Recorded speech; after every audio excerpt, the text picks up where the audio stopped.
Hello everyone, myself Sneha Shah from LG Institute of Engineering and Technology from the Department of Electronics and Communication Engineering. Today I will explain you about all pass systems, inverse system, minimum phase and maximum phase system from the subject of digital signal processing. First topic is all pass system. Now what is all pass system? All pass means all the frequency will pass.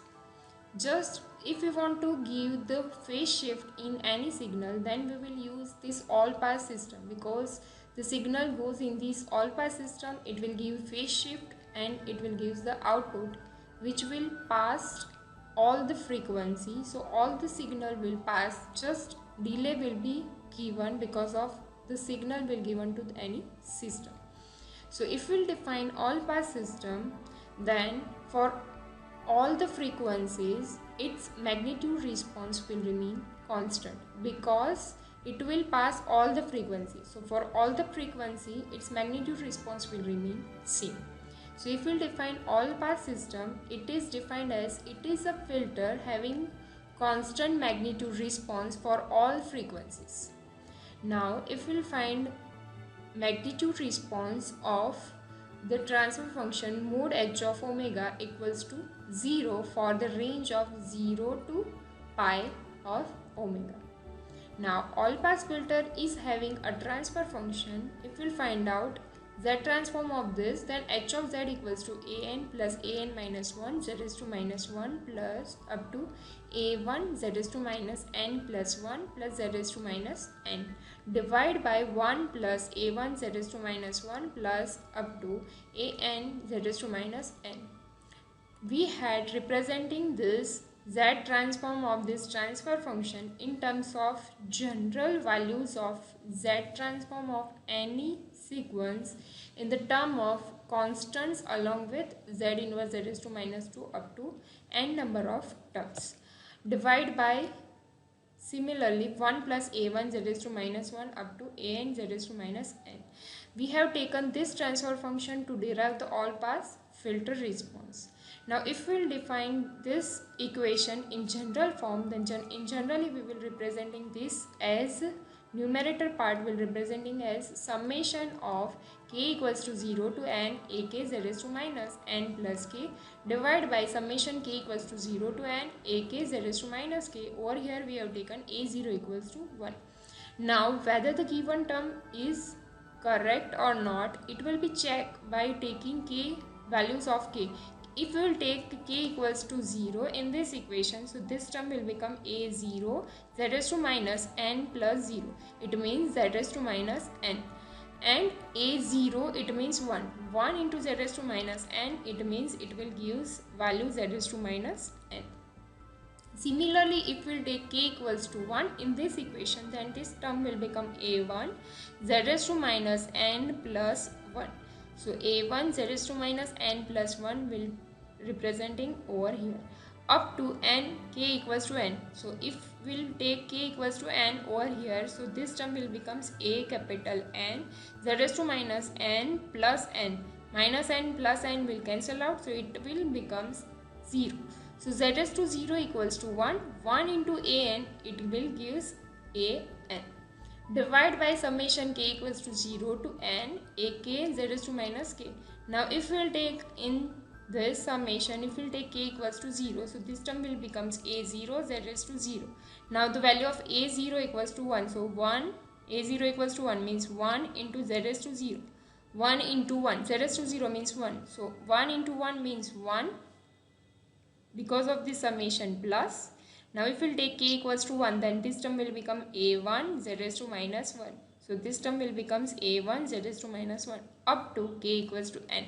So if we will take k equals to n, so this term will representing a capital N z is to minus capital N.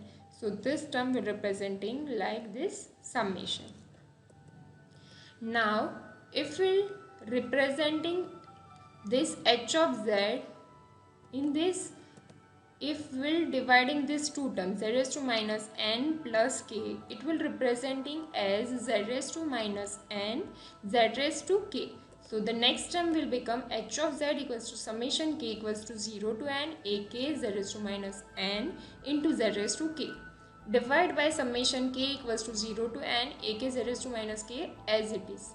Now in the numerator part, this summation is of k equals to something, right?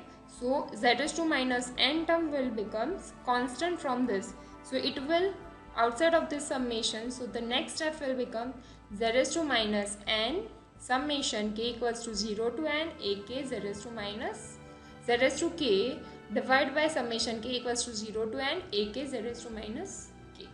Now if we'll defining this, it is one polynomial. So this two term, if we'll comparing this two term, over here only the difference is that this summation is same, ak will be same, only the difference is over here the value is z raised to minus k and over here the value is z raised to k. So if we'll defining this one as one polynomial as a of z, so let us define a polynomial a of z as summation k equals to 0 to n ak z raised to minus k.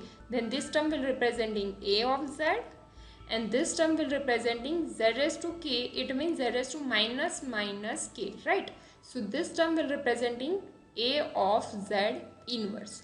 So this term will representing as h of z equals to z raised to minus n as it is a of z inverse upon a of z. So these two are inverse to each other. Now magnitude square frequency response of this will mod h of omega square equals to h of e raised to j omega into h of e raised to minus j omega. But z equals to e raised to j omega. So this term will representing as h of omega square equals to h of z inverse. Now if we'll finding that h of z and h of z inverse, these two are inverse to each other, so it will giving the output equals to 1. So mod h of omega square equals to 1, it means it shows that if we will draw the frequency response for this, then frequency response will be with respect to frequency, angular frequency. If we will draw the value of mod h of omega, then its value equals to 1 for entire frequency range. So this one is 1, it means it will give the constant magnitude response. So it will pass all the frequency, it means it is considered as all pass system. So it is considered as all pass filter. Now if we will draw the pole 0 pattern, so pole 0 pattern will be representing like, if we will taking the pole, it will be inverse to the 0. So pole and 0 both will be inverse to each other. So if we will draw with respect to unit circle, for the stable system, the pole should be inside the unit circle. So over here, if we have taken any pole at value a, then its inverse equals to 1 upon a. So at the value of 1 upon a, we had representing the 0. So we can define all pass system from this pole 0 plot also. If in any pole 0 pattern, the pole is inside the unit circle and 0 is outside the unit circle with inverse value, then it can say that it is the all pass system. Now the next topic is inverse system. A system is said to be invertible if input of a system can be recovered from the output of the system. It means if we'll pass any input signal through any system and if we'll recover back the original signal from the another signal, then that system is known as inverse system and the whole system will consider as invertible system. So if we will take y of n equals to h of x of n. It means if we will do some operation on the original input signal x of n, so we will do this transfer function of x of n, it will gives us output as a y of n. So if we will take h inverse on both sides, then this term will representing h inverse y of n equals to h inverse h of x of n. Now h inverse will becomes 1 into x of n, so it means this value will gives you x of n. So h inverse y of n will gives you x of n. So if we will taking any output signal and it will given to this inverse system, it will give the original signal back. So H inverse is the inverse system of H, means the original system. Now if we will draw the diagram for this, then x of n is given to any system, its transfer function is h, so it will give the output as a y of n. This will be given to the another system, like it is considered as inverse system, so inverse of y of n. Inverse of y of n will gives you output as a x of n, so it will gives you output as a x of n. So this whole system is considered as invertible system, and the second system is considered as inverse system. Now the next topic is minimum phase and maximum phase system. If we will define minimum phase system and maximum phase system, it will be defined for any FIR system. Now first of all, what is FIR system? Finite impulse response system. It means impulse response of any system is finite, then it is known as finite impulse response system. Consider any two finite impulse response like h1 of z equals to z plus 1 by 2 divided by z, and the second system as h2 of z equals to 1 by 2 z plus 1 divided by z. Now if we will finding the pole and zero position of this two system, then pole for the first system at z equals to 0 and 0 at z equals to minus 1 by 2. Why? Because if we will take z equals to minus 1 by 2 over here, so minus 1 by 2 plus 1 by 2, it will gives you the output equals to 0.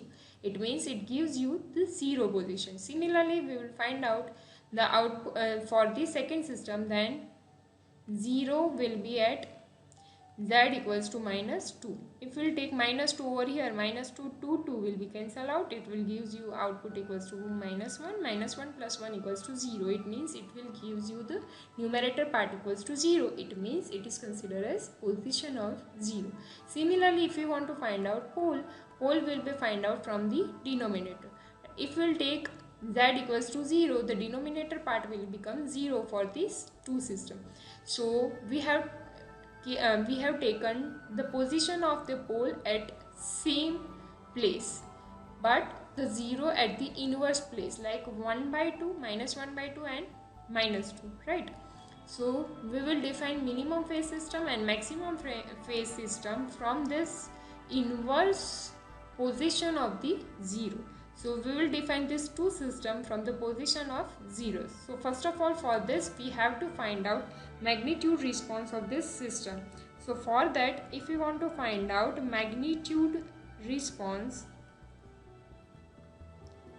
first of all we will take z equals to minus e raised to j omega in this equation.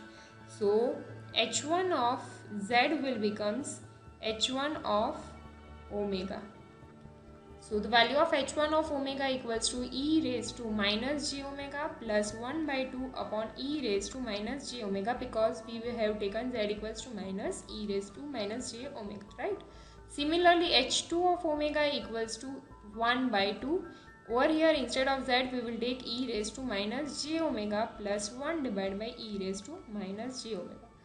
Now, from this, if we will find out the mode of this, means magnitude of this system, both FIR system, then magnitude will be found by using mode of this. It means if we will find out mode of h1 of omega, then we will find out the value of magnitude of the first systems, and similarly for the second system. So the final value of h1 of omega, I will write over here repeatedly, h1 of omega equals to e raised to minus j omega plus 1 by 2 divided by e raised to minus j omega, right? If we will take mode of this, before that we will take e raised to minus j omega equals to cos omega, this term will representing as cos omega minus j sin omega plus 1 by 2 divided by e raised to minus j omega will representing as cos omega minus j sin omega. Now if we will take mode of this, means mode of h1 of omega, then it will representing as real part square plus imaginary part square in under root, right?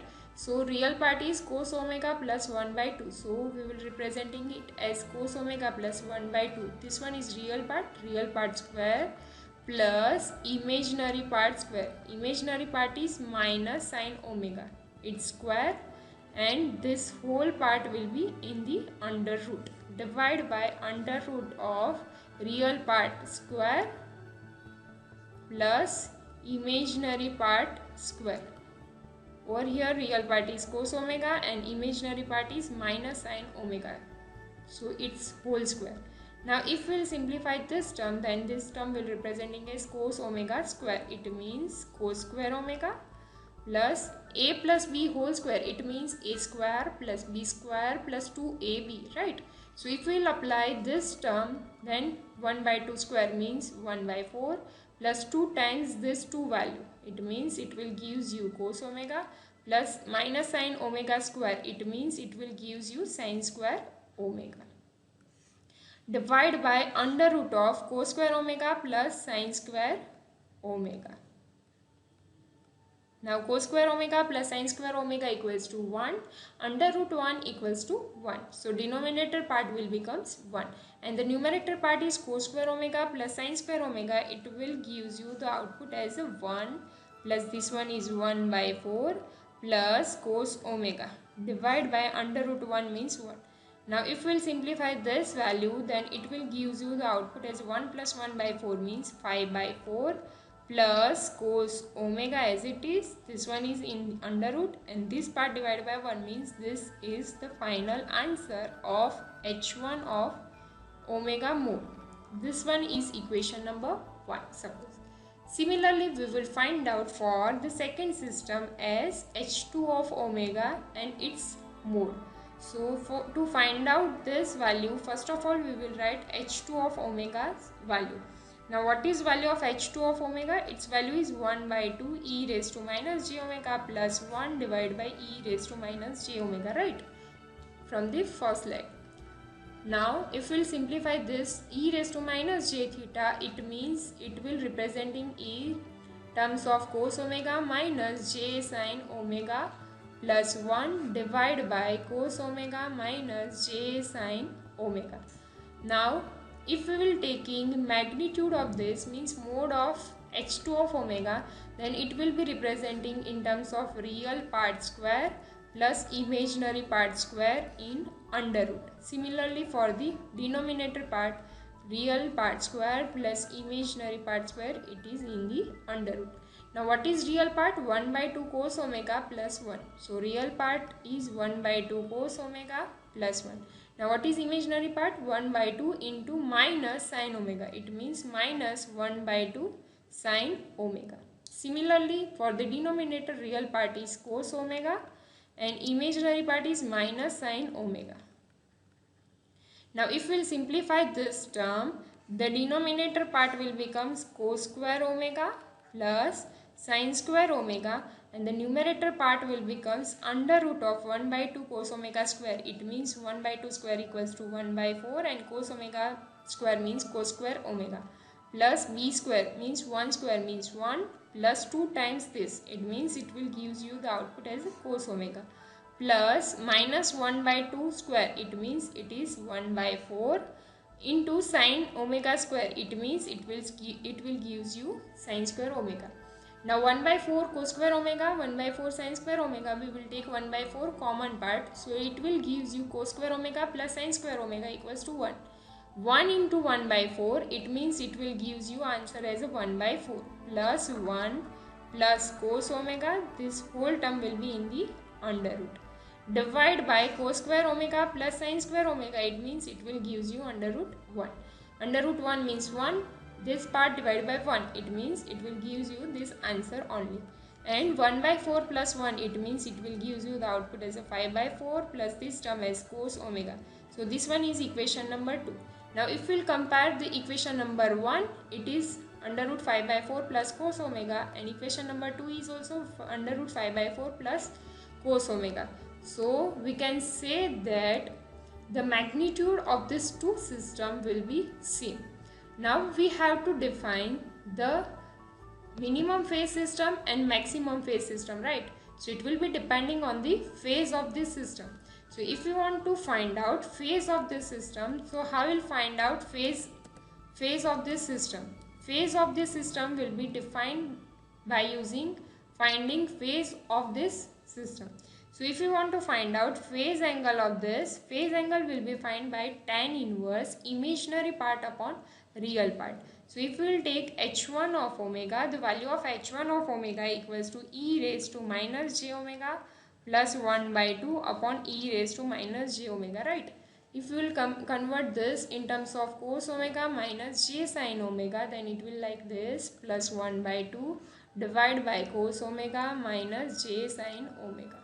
Now suppose if we will finding the value of phase angle 1, it will representing as theta 1 of omega. It will representing as theta 1 of omega equals to tan inverse imaginary part upon real part. So for the first term, what is the imaginary part? Its value equals to minus sin omega upon real part is cos omega plus 1 by 2.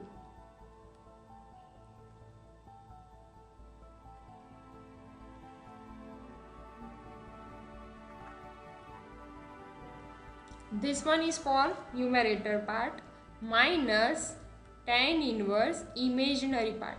For the imaginary part, for the denominator part, its imaginary part is minus sin omega upon real part is cos omega.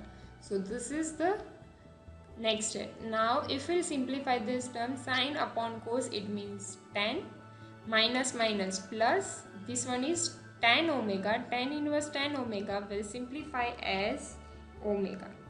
So it will gives you the output like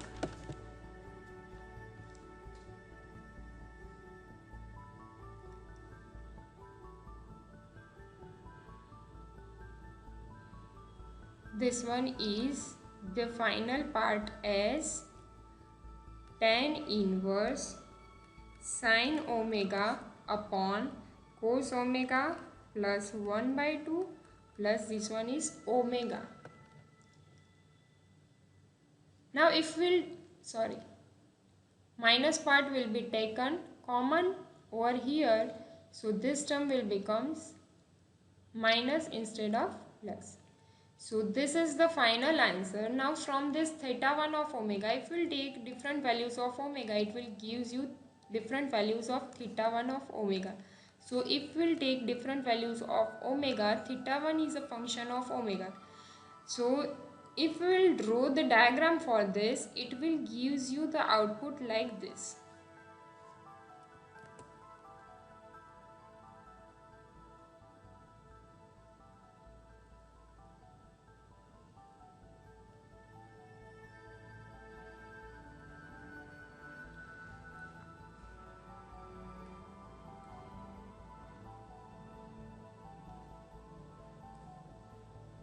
At omega equals to 0, its value equals to 0. At omega equals to pi and minus pi, its value equals to 0. Similarly, if we will find out value of theta 2 of omega, theta 2 of omega will be found from the value of h2 of omega. And the value of h2 of omega equals to 1 by 2 e raised to minus j omega plus 1 upon e raised to minus j omega. If we will take e raised to minus j omega equals to cos omega minus j sin omega, and we will find phase angle as tan inverse imaginary part upon real part, the final value of theta 2 of omega equals to tan inverse sin omega upon cos omega plus 2 minus omega. And if we will take different values of omega in this equation, so it will gives different values of theta 2 of omega. So theta 2 of omega is function of omega, and if we will draw the diagram for this, the final diagram will be like this. So at omega equals to 0, its value equals to 0, otherwise its value will be maximum. So this type of system is considered as maximum phase system because its phase angle is maximum. This phase angle is minimum. Average phase angle is 0, 0 and 0. So this system is considered as minimum phase system. So from this, if we will consider that if for the first system, the position of the 0 at z equals to minus 1 by 2, right? So it will be inside the unit circle. So if the position of 0 is inside the unit circle, then it is known as minimum phase system. And for the second system, the position of z equals to -2 means position of the 0 is outside the unit circle. So it will gives you the maximum phase system. So see, this system is considered as maximum phase system, and if we will define it, then it will consider as if the position of zeros are outside the unit circle, then it is known as maximum phase system. So these are the definition for minimum phase system. When all the zeros are inside the unit circle, then it is known as minimum phase system. Maximum phase system, when all the zeros are outside the unit circle, then it is known as maximum phase system. Next system is mixed phase system. When some of the zeros are inside the unit circle and the remaining zeros are outside the unit circle, then it is known as mixed phase system. Now some important points to be discussed are, if h of z is having minimum phase system, it means zeros are inside the unit circle. It means it is also known as poles are outside the unit circle. And if we will take inverse system, then poles are inside the unit circle. It means it will gives you the stable system. So if h of z is having minimum phase system, then its inverse system is stable. If we will take h of z is stable, then its inverse point is correct. Like if we will take h of z is stable, then h inverse has minimum phase. And mixed phase and maximum phase system results in unstable inverse system.